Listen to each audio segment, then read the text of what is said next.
Okay, so we were here at Equine Advocates with Susan Wagner in Chatham, New York, and this is one of my very favorite places, and it's very unique, and they do great work here and phenomenal horsemanship. If I'm a horse, this is where I would want to be. So I'd like to introduce Susan, and she can tell us more about what they do here.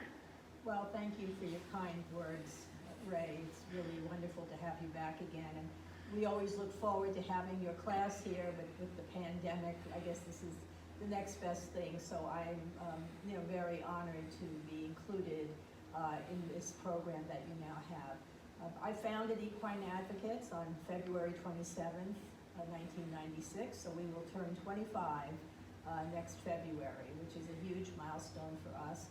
And my founding this organization was very much a reaction to something that I experienced back in the 90s. I was working as a wild animal keeper at a zoological institution, and there was a horse there named Gandalf. He was a thoroughbred quarter horse cross, and he didn't really fit in with the program. You know, they had little kids wanting to pet him, and he was biting the children, not a good thing in a petting zoo.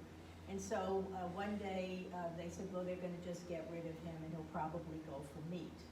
And I said, what? And they said, oh yeah, you know, they eat horses in Japan and Europe, and you know, we'll just get rid of him.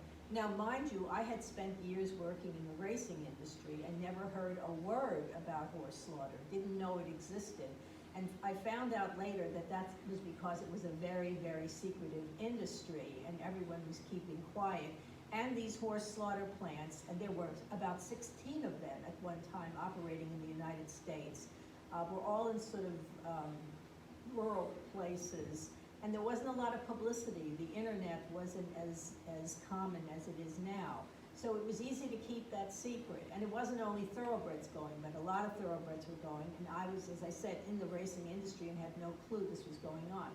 So when I heard that, a friend of mine who was working with me, we saved up some money and we rescued Gandalf. And I had an ex-boyfriend who lived in Maryland who had a small farmette. And I asked him if he would mind if we sent the horse to him, because obviously I couldn't keep him in Queens, New York. So Yeah. he said yes.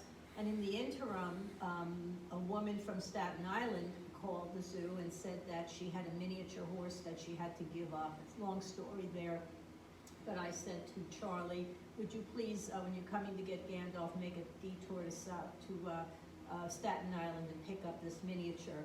And that's a horse named Rain Man, who was 4 years old. I still have him. He just turned 30. And we know his birthday, April 1st, because he's a registered miniature horse.